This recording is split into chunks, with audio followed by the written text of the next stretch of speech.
Buenos días. Es un verdadero gozo de poder volver a compartir la palabra del Señor con vosotros en esta mañana. Muy bien. Chicos, podemos ver... ¿Funciona?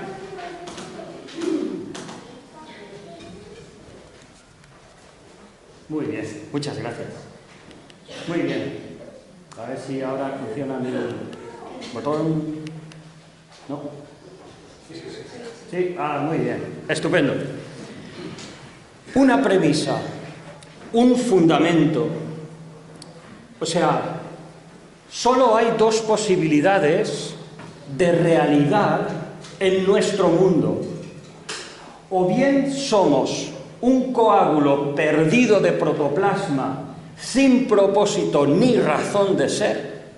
Somos un accidente del cosmos sin ningún otro propósito, ni beneficio, ni sentido en nuestras vidas. O Dios ha creado este universo y nos ha creado a nosotros. La verdad es que esta claridad no es lo que la sociedad cree. Ni siquiera el hombre, cuando se plantea su existencia, la plantea con esta claridad.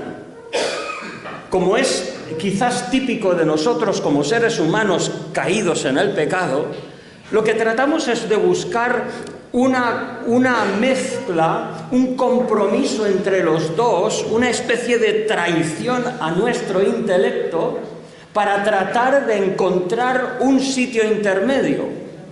Y entonces, Dios existe, pero yo tengo que encontrarlo. O sea, Dios existe, algo tiene que haber ahí, pero yo te voy a decir cómo es. O incluso, Dios es el Dios que me satisface mis necesidades. Eso. Si ponemos en esta ilustración, ¿quién es Dios y quién eres tú? O sea, la realidad es que o bien pensamos que el rey somos los hombres y nosotros hacemos el Dios a nuestra medida, o Dios es Dios y nosotros debemos escuchar su palabra.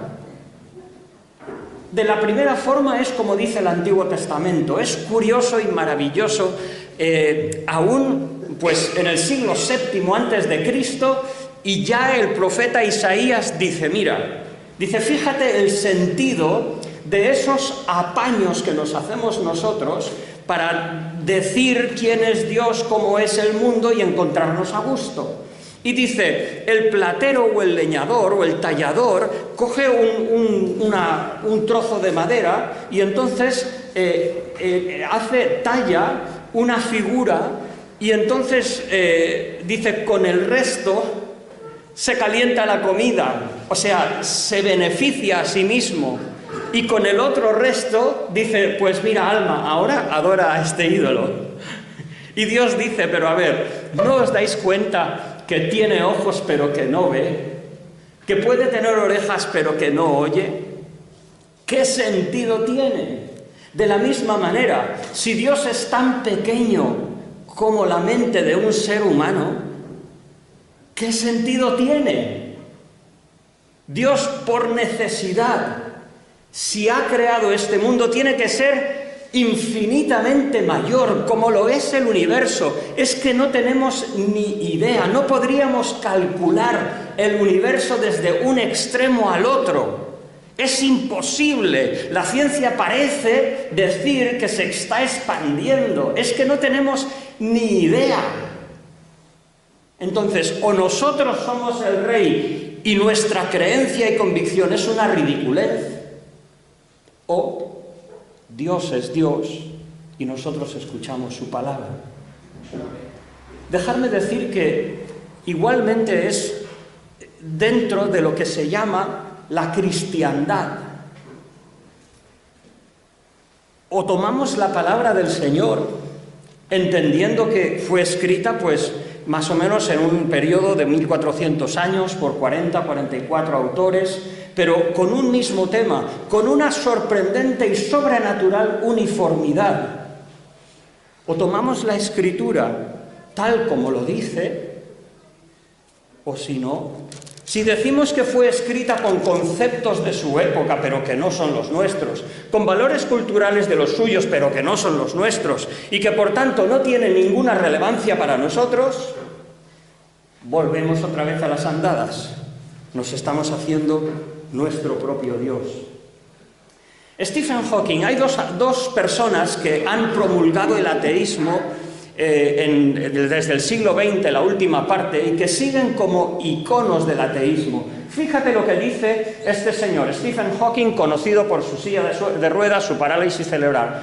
Un señor que intelectualmente yo me siento que no le llego ni a la altura del betún de sus zapatos. O sea, en absoluto me siento más sabio que él, en absoluto. Pero me sorprende poderosamente que en las últimas décadas, tanto Stephen Hawking como Richard Dawkins, otro ateo, rechazando que este mundo tenga un diseño inteligente, dicen que, claro, como no se puede explicar que de materia no inorgánica, o sea, no orgánica, de materia muerta, surja la vida, entonces los dos dicen que la vida en la Tierra quizás se pudo generar por la venida de unos extraterrestres. Y tú dices, ¿es esto una broma? Pero aún en su documental Stephen Hawking's Favorite Places, Stephen Hawking dice que no deberíamos buscar contactar con los extraterrestres. Dice, no sea que sean merodeadores rapaces en busca de recursos que saquear y planetas que conquistar. Y tú dices, ¿perdona? ¿Perdona? ¿Qué clase de broma es esta? Se marca 1830 como el inicio del movimiento ateo y esa frase de la Ilustración de que nosotros ya somos mayores de edad. Entre comillas dicen los ateos, no necesitamos a Dios. Hemos crecido lo suficiente para ya nosotros decidir por nosotros mismos. Y ahora resulta que somos mayores de edad, pero somos el hermano pequeño. Porque están esos extraterrestres que no sabemos de dónde han venido y que tenemos que ir con cuidado de que no vuelvan y a lo mejor nos quiten lo que nosotros tenemos. Y tú dices, en todo eso, ¿dónde está la ciencia? ¿Qué sentido tiene eso? Pero esto es lo que vimos el domingo pasado. Cuando el hombre rechaza a Dios, dice la Escritura, se envanecieron en sus propios razonamientos y su necio corazón, su mente, fue entenebrecida. Y dejando a Dios, no reconocieron a Dios, sino que se volvieron e hicieron dioses, cuadrúpedos, animales, ídolos, estatuas. Y tú dices, ¿qué comparación tiene una cosa con la otra? Pero es que la realidad es que la idolatría tiene una influencia directa sobre nuestra moral, sobre lo que consideramos como bueno, como lo que hay que hacer. Fíjate lo que dice los ateos. Esto está tomado de Michael Ruse, Evolutionary Theory and Christian Ethics, dentro de lo que es la teoría de la evolución y la ética cristiana mirada desde una perspectiva de Darwin. Y dice, la moralidad es una adaptación biológica no menor que las manos, pies o dientes. O sea, la moral, según los ateos, es algo que se desarrolla en la historia de la humanidad. Dice, la ética es ilusoria cuando es considerada como un conjunto de dictámenes en respecto a algo objetivo. O sea, es una ilusión para ellos pensar que existe algún valor firme. Dice, Aprecio cuando alguien me dice ama a tu prójimo como a ti mismo, que por cierto fue algo que lo dijo Aristóteles, pero Aristóteles creía en un Dios, aunque no fuera el Dios de la Biblia, pero creía, reconocía la existencia de Dios. Pero este dice, si ellos piensan que se están refiriendo a algo por encima de ellos, es algo ilusorio. Dice, no obstante, tal referencia carece de fundamento, dicen los ateos. La moralidad es simplemente una ayuda a la supervivencia y a la evolución. Y cualquier sentido pretendidamente más profundo es ilusorio. Por eso, cuando hablamos de ética, la psicología, no los psicólogos cristianos, que ellos nos enseñan de otra manera, pero la psicología no se rige por lo que es correcto o no es, por lo que es ético o no, sino se rige por lo que es adaptativo. Y eso quiere decir con aquello que te ayuda. Si a ti te ayuda a creer una mentira, pues el psicólogo te dirá, mira, tienes que creer esa mentira porque eso a ti te hace sentir bien. Si para ti lo que te supone una ayuda es divorciarte, casarte otra vez, pues mira, toma ese paso. Y no estamos hablando de abuso, de ese tipo de circunstancias. Pero no tiene el mundo ateo, confiesa, coherente con sus ideales, que la ética no existe. Por lo tanto, lo que vemos es que la negación de Dios y consecuente idolatría no trae sino dos cosas. Una decadencia en el ser humano, tanto en su concepción del universo, y yo creo que es evidente en las palabras de Richard Hawking, y también una decadencia en su moral, porque no existen principios fundamentales a los que recurrir, sino que según la sociedad nos guíe, así funcionaremos. Esto no es correcto y otra vez, esto es el autoengaño. Todavía no he oído a ninguna pareja que cuando se vaya a casar, en los votos diga, yo, Nestorio,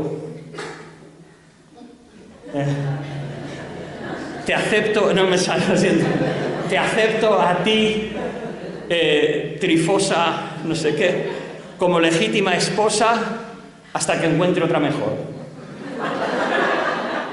¿Vosotros lo habéis oído alguna vez? No. Nos autoengañamos buscando esos valores que sabemos que son ciertos porque Dios así nos ha dado una conciencia, pero luego acomodamos esa postura intermedia incongruente de que cuando tenemos varias cosas dice, pues ya no me interesa. ¿Quién ha dicho que no se puede uno divorciar y separar? Oye, somos incompatibles. En Estados Unidos aún se ha registrado en juicios de divorcio que porque uno apretaba la pasta de dientes desde el final y otro desde el medio, producía unos conflictos que necesitaban separarse. Entonces, hermanos, lo que estoy tratando de decir es, huyamos de conceptos que nosotros mismos nos fabricamos de una forma ilusoria. Eso sí es ilusorio, decir que creemos en Dios y no tomar sus principios, o tomar unos principios cuando nos conviene y cuando no nos conviene otros principios. Hermanos, vamos a buscar en la Escritura y vamos a leer unos versículos un tanto fuertes, pero el apóstol Pablo está escribiendo a los romanos y escribe el pecado de la humanidad desde la ciudad de Corinto. Puedo deciros que, simplemente es un hecho. El apóstol Pablo escribe a los romanos porque no puede ir a visitarlos. Les escribe al final del tercer viaje misionero y él está dividido entre dos propósitos. Por una parte, desea ir a Roma porque hay allí creyentes, pero no tienen líderes que les afirmen en el Evangelio. Ellos probablemente habían salido de Pentecostés, habían llegado a Roma, se estaban reuniendo, pero todavía no tenían ancianos, diáconos, todavía no conocían el Evangelio en profundidad. Y entonces el apóstol Pablo desea ir a ver a los romanos para afirmarles, para explicarles el A, B, C, D hasta la Z del Evangelio. Pero por otra parte, Pablo desea ir a Jerusalén y estar en Jerusalén para Pentecostés. Y está en esa tesitura y dice, vale, esto es lo que hago. Estoy en Corinto, escribo una carta a los romanos y les explico el Evangelio. Y entonces me voy a Jerusalén y espero que Dios me dé un próspero viaje para volver a Roma y entonces tener ese contacto personal, ese discipulado, ese corazón a corazón que es como se crece en la vida cristiana de nuestros hermanos queridos y más maduros que nosotros. Y entonces Pablo podría tener ese momento. Creemos que así lo tuvo en el periodo del año 63 hasta el 68. Pero escribiendo desde esa ciudad conocida por su corrupción, por su prosperidad, Pablo tenía más que suficientes ilustraciones de cómo era el pecado de la humanidad. Y así nos expresa en Romanos capítulo 1, versículo 18. La ira de Dios se revela desde el cielo contra toda impiedad e injusticia de los hombres que detienen con injusticia la verdad. Porque lo que de Dios se conoce les es manifiesto, pues Dios se lo manifestó. Leemos al final del versículo 20, por lo tanto no tienen excusa, ya que habiendo conocido a Dios, teniendo algunas nociones básicas de Dios, no lo glorificaron como a Dios ni le dieron gracias. Al contrario, se envanecieron en sus razonamientos y su necio corazón fue entenebrecido. Pretendiendo ser sabios, se hicieron necios y cambiaron la gloria de Dios incorruptible por imágenes de hombres corruptibles, de aves, de cuadrúpedos y de reptiles. Es lo que decíamos antes, la degradación, la decadencia en la cosmogonía de la gente, lo que creen de su mundo, adorando a reptiles, por favor. Y leeré el versículo 32. Las personas que practican esa lista de pecados que tenemos aquí, aunque conocen el juicio de Dios, que los que practican tales cosas son dignos de muerte o de juicio, no solo las hacen, sino que también se complacen con los que las practican. Me gustaría expresar cuál es la actitud y la acción de Dios en nuestro mundo hoy y ahora. En primer lugar, lo que entendemos por este pasaje es que tanto la fe en el Evangelio como el pecado de la inmoralidad son principios activos. En el versículo 17 se nos expresa que en el Evangelio la justicia de Dios se revela de fe en fe. ¿Qué quiere decir eso? Pues quiere decir que cuando una persona se arrepiente de sus pecados y cree que Jesucristo ha muerto por él en la cruz, en el desarrollo de su vida, en el desarrollo de su fe, va incorporando y asimilando, según Romanos capítulo 8, de una forma natural, sin forzar, sin obligaciones, sin legalismos, pero va incorporando una vida justa. Y la justicia se nota, se ve. De la misma manera, el pecado es un principio activo. Y como dice la Escritura, lo que de Dios se conoce les es manifiesto. Y dice, la ira de Dios se revela desde el cielo contra toda impiedad e injusticia. El rechazo de Dios trae la vanidad de la mente del individuo y su oscurecimiento. Pero más aún, no solamente que el pecado o la fe son principios activos, sino es que Dios mismo está activo. De verdad, hermanos, no pensemos de que Dios en nuestro mundo del siglo XXI está arrinconado en algún lugar del universo llorando porque los hombres no quieren creer en Él.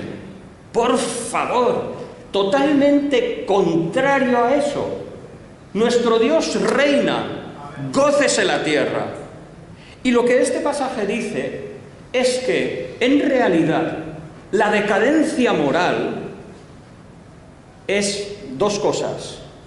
El propio rechazo del hombre que le hace degenerar, pero en segundo lugar, es como que Dios pone el sello. Es lo mismo que a Faraón, cuando el pueblo de Israel quería salir de Egipto y Moisés dijo, deja ir a mi pueblo, deja ir a mi pueblo. Y Faraón por 5 veces endurece su corazón. Pero una vez él endurece 6 veces su corazón, dice la Escritura, entonces Dios endureció su corazón. O sea, ya no solamente era la consecuencia de su propia elección, sino que Dios, de una forma activa, juzga a esa persona. Dios no es quien origina su condición, pero bueno, dejármelo por no adelantarme. Entonces, el desenfreno y la decadencia moral no arrincona a Dios, sino que ese desenfreno y decadencia moral cuenta o es también muestra de la retribución de Dios a los hombres por rechazar lo que conocen de Dios. Eso es lo que dice la Escritura. Si no nos gusta o no lo queremos creer es otra cosa. En esa retribución, como dice aquí, la ira de Dios se revela desde el cielo contra toda impiedad e injusticia de los hombres que detienen con injusticia la verdad. Cuando el hombre rechaza a Dios, cuando empieza a degenerarse y tener, como dice, esos propios deseos desordenados de inmundicia, como dice el versículo 24, 26 y 28, por lo cual también Dios los entregó a la inmundicia en los apetitos de sus corazones. Notad que Dios no origina su condición moral. Esos deseos de inmundicia ya los tenía el hombre en el corazón. El propio pecado se intensifica cuando no hay freno. Pero además de eso, existe un oscurecimiento o intervención por parte de Dios en quien rechaza ese conocimiento y se adentra en su propia moral. Este versículo 25 repite la situación con énfasis y nos muestra el carácter de la ofensa, porque el hombre cambió la verdad de Dios por la mentira. Fíjate que hay esta idea de cambio, me encanta esta frase. La mente del hombre no tiene nunca un vacío, ni religioso ni moral. Siempre hay algo.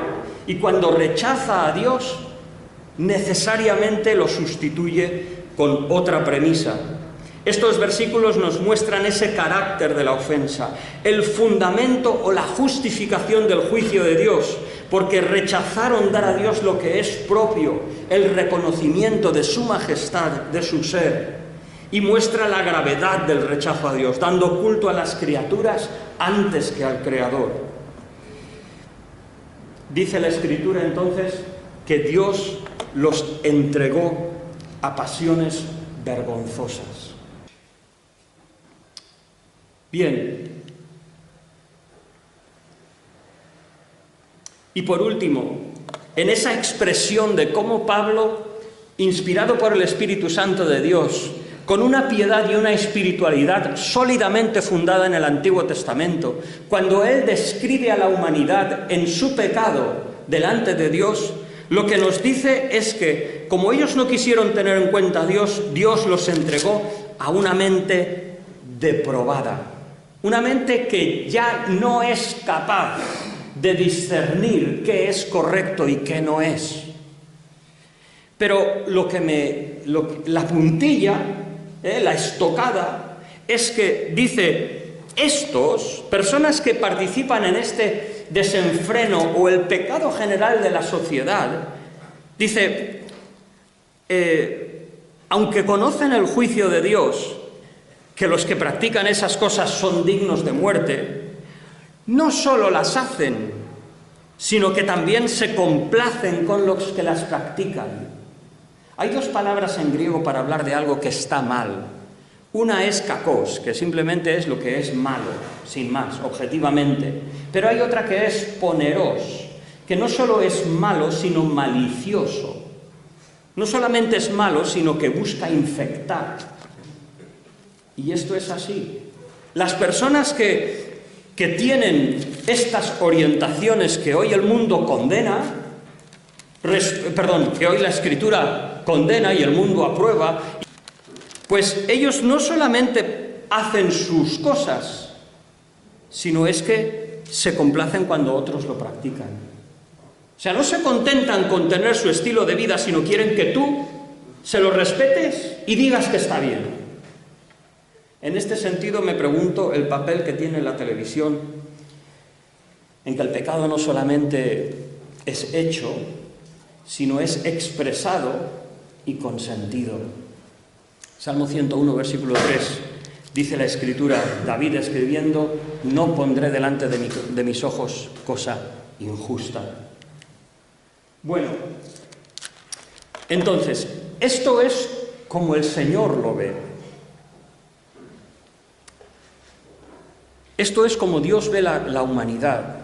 ¿Cómo ve el rechazo de Dios y cómo ve su degradación moral?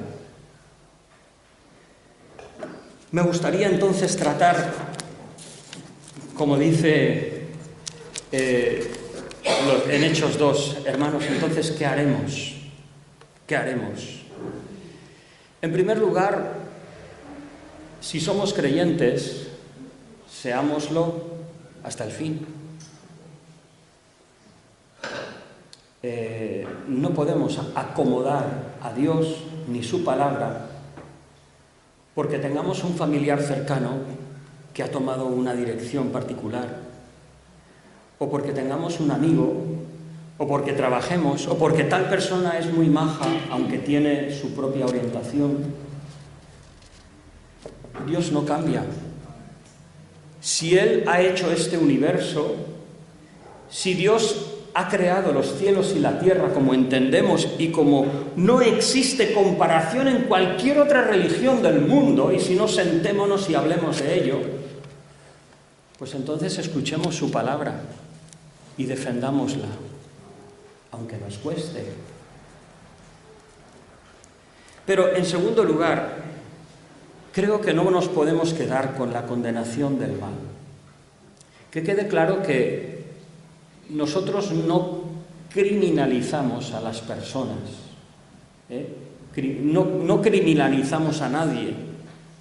Lo que hacemos es denunciar una conducta injusta, que es un poco, perdonadme la expresión, mariposón que va de flor en flor y dice, yo me caso, pero yo no puedo renunciar a todas las demás, es que he nacido así. He nacido como un cazador y yo no puedo dejar de flirtear con otras personas. Decimos también que, como ha nacido así, pues tiene que... O, por ejemplo, vayamos a cuestiones peores. Los pedófilos, la pedofilia. Porque alguien diga, no, es que yo he nacido así. ¿Lo justifica? De ninguna de las maneras. Entonces, una inclinación que a lo mejor en tu vida has adquirido por X motivos, no justifica tu comportamiento, sino que traemos todo pensamiento cautivo a Cristo. 1 Corintios capítulo 11. Entonces, no estamos criminalizando a nadie, estamos hablando de lo que es ordenado y lo que sale de orden, lo que es depravado, y perdonadme, pero lo dice la Escritura repetidamente, vergonzoso. ¿Qué haremos? Dijo el Señor Jesucristo, ¿no habéis leído que el que los hizo al principio, comillas, el hombre dejará padre y madre, se unirá a su mujer y los dos serán una sola carne? Lo que Dios juntó, no lo separe el hombre. En primer lugar, hermano, ¿qué puedes hacer frente al mundo en que estamos viviendo hoy? Si estás casado, sé feliz con tu esposa. Las relaciones de convivencia son de tal naturaleza que cada día que te levantas empiezas de cero. ¿No es verdad? Nunca puedes decir, no, yo ya sé suficiente, ya conozco a mi esposa suficiente, no voy a volver a tener un conflicto en mi vida. Eso no sucede así. Te vuelves a levantar y tienes que volver a empatizar, a ser misericordioso, a servir a tu esposa, a tu esposo. ¿Verdad que sí? Me parece a mí que la expresión sexual nuestra es algo todavía muchísimo más íntimo, muchísimo más personal y por lo tanto muchísimo más vulnerable, donde los distanciamientos entre el matrimonio pueden suceder, donde las frustraciones, donde dificultades pueden venir. Pero no te engañes, fue el ideal de Dios aún antes de la caída. Entonces busca tu relación con tu esposa o tu esposo, trabájalo cuando te levantas, trabájalo en tu desarrollo. ¿Qué problema tienes? ¿Qué dificultad? Busca a Dios, ora, busca los principios de la Escritura. Dios no te va a dejar como un huérfano en esa identidad que es tan poderosa dentro de ti. ¿Qué haremos? Primero, muéstrale al mundo, hermano, cómo se vive.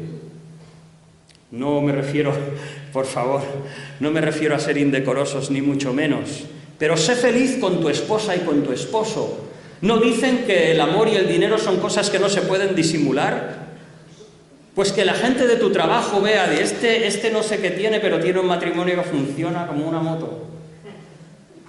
Que digan eso de nosotros, por la gracia de Jesucristo, no por nosotros, porque somos igualmente de pecadores, pero por la gracia de Dios en la esperanza suya, por el deseo y la disposición de servirnos unos a otros, de permanecer juntos. Vamos a disfrutar el aniversario, como se dice, las bodas de plata, las bodas de oro, todas las que el Señor nos dé. Vamos a disfrutar de lo que Dios creó, porque Dios lo creó y era bueno en gran manera. En segundo lugar, ¿qué haremos? Muy importante, quizás para aquellos que no están casados, jóvenes en medio nuestro o personas que por diferentes circunstancias están solas. Dejarme ir a la Escritura y leer un pasaje. Primera de Tesalonicenses capítulo 4. Primera de Tesalonicenses capítulo 4. Dice así, versículo 3.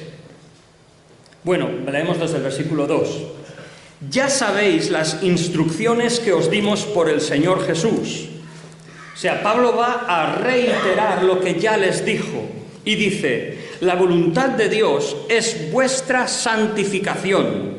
Estos son creyentes que se habían convertido en un breve espacio de tiempo, que habían abrazado la fe sin reservas, pero que eran la mayor parte de ellos paganos. Dice en el primer capítulo que vuestra fe es conocida y todo el mundo sabe cómo os convertisteis de los ídolos a Dios. Y entendamos que esos ídolos, como los ídolos del siglo XXI, están empapados de inmoralidad. Y el apóstol Pablo les vuelve a recordar, la voluntad de Dios es vuestra santificación, que os apartéis de fornicación, que cada uno de vosotros sepa tener su propio, con perdón al señor Casiodoro de Reina y Cipriano de Valera, pero en griego aquí dice que cada uno sepa tener su propio vaso, que en el resto del Nuevo Testamento está hablando de su propio cuerpo, y así se traduce en todas las versiones en inglés y en otras versiones en otros idiomas. La Reina Valera tradujo esposa, no entiendo bien por qué, creo que por reminiscencias de los monjes que tradujeron esta Biblia. Pero la Escritura dice que os apartéis de fornicación. Esto quiere decir todo desorden sexual.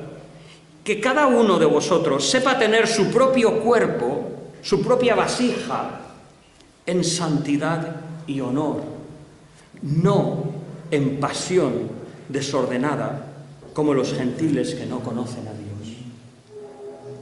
Me acuerdo una vez que estaba trabajando arreglando fachadas y iba con un aparejador en el coche y yo, pues bueno, había dado testimonio y íbamos a mirar unas obras, a hacer unas estimaciones. Y entonces paramos en un paso cebra y pasan unas chicas. Y el aparejador dice, bueno, no digo lo que dijo, ¿no?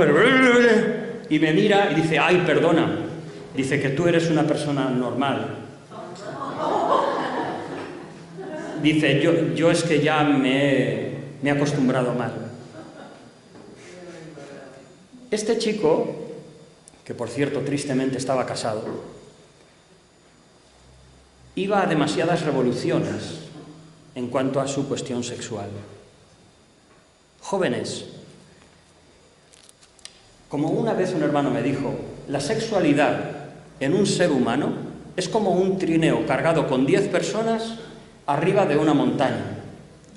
Cuando el trineo empieza a moverse unos 3, 4, 5 centímetros, 10 centímetros, todavía una persona solo lo puede aguantar. Si se mueve medio metro, como se mueva 3 metros, olvídate, olvídate. Entonces, joven, conócete. Primero, entiende el propósito de Dios para tu sexualidad. ¿Sabes, joven, que vas a vivir más o menos unos 2/3 o más de tu vida disfrutando de esta relación con tu esposa, tu esposo? ¿No merece la pena guardarlo? ¿No merece la pena ir con cuidado a ver con quién vas a compartir esa preciosa vasija que somos tú y yo? Cuidado, no enciendas el fuego demasiado pronto. Una persona sola puede encenderla sin necesidad de otras. Cuando entran en una relación de noviazgo, una de las peores cosas que puede hacer una pareja de novios es irse a un sitio solitario y basar su relación en una cuestión física. Porque llega un momento que no es una expresión de cariño, es una estimulación sexual. Y esa estimulación sexual no es para ese momento. Es algo que debes guardar para cuando el Señor te lo dé. Y una vez Dios te lo da, no existe nada igual. No existe mejor bendición que descubrir el mundo de la sexualidad con aquella persona con la que has adquirido un pacto para toda la vida. Y conforme los años progresan, mejorará. Y aunque llegue momentos que tu cuerpo ya sea mayor, es igual. Nadie te quitará la absoluta bendición de haber disfrutado de la pureza de una relación sexual con tu esposo o tu esposa. Entonces, ya que vas a pasar 2/3 de tu vida, tranquilo, llegará tu momento. Mantén tus revoluciones bajas. Sabemos que la juventud y la adolescencia son momentos en que los deseos sexuales están al máximo biológicamente y cuando más restricciones tenemos. Pero creyente, busca a Dios, pide a Dios ayuda y tendrás tus caídas, tus devaneos, pero busca ayuda en Dios y espera ese glorioso momento. Estate seguro que la persona con quien compartes tu vida es la que Dios quiere, que no tengas ninguna duda, que sea conforme a su palabra. Mantén a cortas revoluciones y aun cuando estás en una relación de noviazgo, cuidado, que tu relación sea primero lo espiritual, segundo lo mental y luego que haya alguna expresión de cariño. En vuestra relación entre los jóvenes unos con otros, permitidme deciros que no todo el mundo responde igual a la expresión de cariño. Y a lo mejor una chica que con toda la buena intención se acerca a un chico y le da un abrazo, no sabe lo que puede estar provocando en el chico. Yo me acuerdo la primera vez, con perdón, y esto que no sirva de precedente, pero me acuerdo la primera vez que en un coche mi rodilla rozó con la de Rosa porque íbamos al pueblo.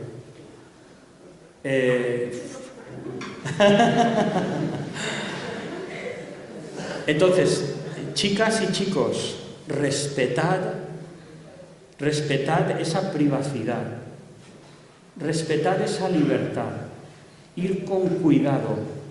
Como dice aquí, que ninguno, me encanta lo que dice, que ninguno agravie ni engañe en nada a su hermano. O sea, que ninguno provoque en su hermano deseos que no puede satisfacer bíblicamente. Entonces, ten cuidado con los estímulos que puedes generar en la otra persona. Ten cuidado. ¿Te piensas que cuando Pablo le dice a Timoteo que trate a las hermanas, a las jóvenes con toda pureza, que lo dice porque sí? Yo tengo mucho cuidado como saludo a nuestras jóvenes. Tengo mucho cuidado. ¿Por qué? No quiero que ni los que ven de fuera ni nada entiendan nada en absoluto. O sea, pureza. Esas deben ser nuestras relaciones. Respeto. ¿Qué haremos?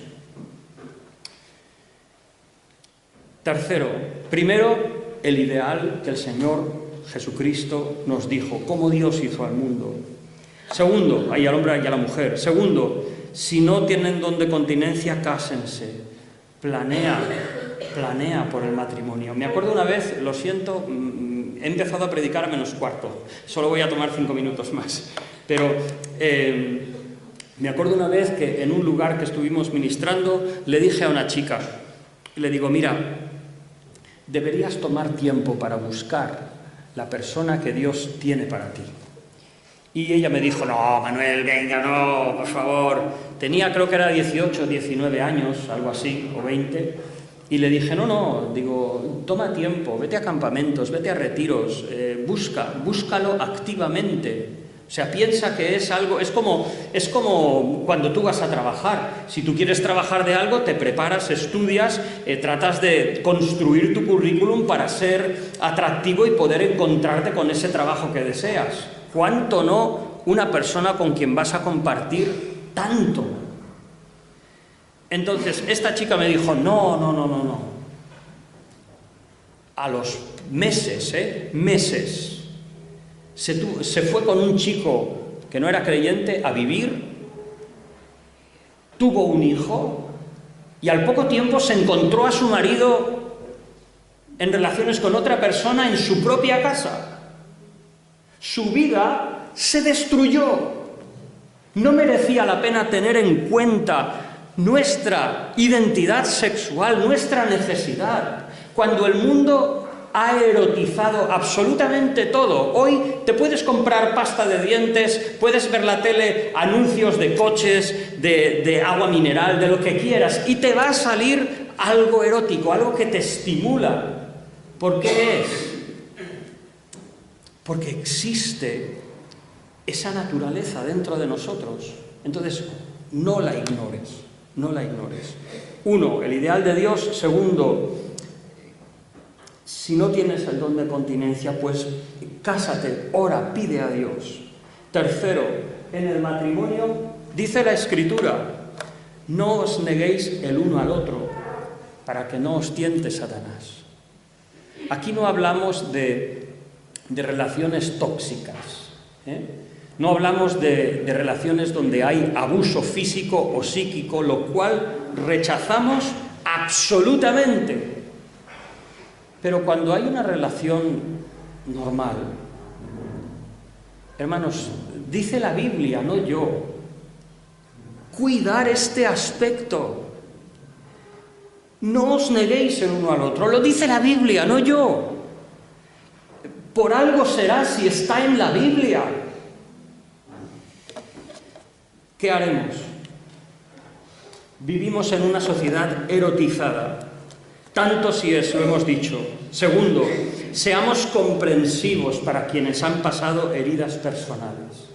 Por favor, la claridad de este mensaje no tiene nada que ver con condenar a nadie o con reprocharle o con... No, reprochamos conductas y pecados, pero deseamos restaurar a las personas, traerlas a los pies de Cristo, decirles que hay otra manera de vivir, que se puede vivir una sexualidad sana, plena, gozosa, y que aún Dios puede restaurar los jarrones rotos de tu vida, porque lo creemos así. Comprensivos, tolerancia cero para abusos físicos o psicológicos. Por otra parte, defendamos con nuestros ejemplos el ideal de Jesucristo y cómo Dios nos creó. Seamos luz de orientación y restauración para quienes nos rodean. Una última recomendación a los jóvenes. Joven, no sacrifiques en el altar de lo temporal aquello que puede darte felicidad por más o menos unos 2/3 o 3/4 de tu vida en la tierra. Si como algunas personas y creyentes queridos a quienes conozco, te casas a los 20, 21, 22 años, 3/4 partes de tu vida lo compartes con esa persona. No sacrifiques en el altar de lo temporal algo tan valioso. Cuida tu identidad, tus impulsos sexuales y tráelos a la presencia del Señor. Bueno, hermanos, ese es el mundo en que estamos viviendo. Un mundo en conflicto, en guerra, y nosotros también estamos peleando la buena batalla. Espero que este mensaje para lo que sirva es para cuidarte, sobre todo, cuídate. Como dijo un hermano una vez, no pequéis, no pequéis. Como dice 1 de Juan, capítulo 2, versículo 1, hijitos, estas cosas os escribo para que no pequéis, que el historial de vuestros ordenadores esté limpio,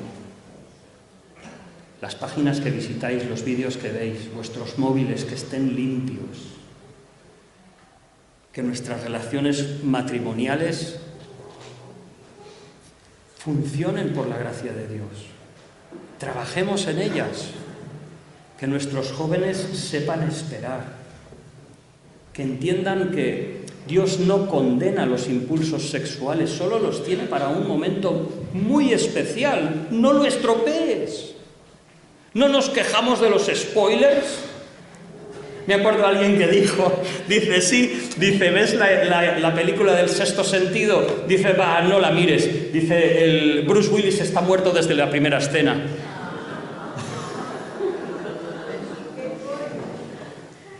De la misma manera, no ensucies tu mente en cuestiones sexuales antes de tiempo, porque no lo harás con sabiduría. Espera el tiempo que Dios tiene y entonces recibirás de Dios la bendición.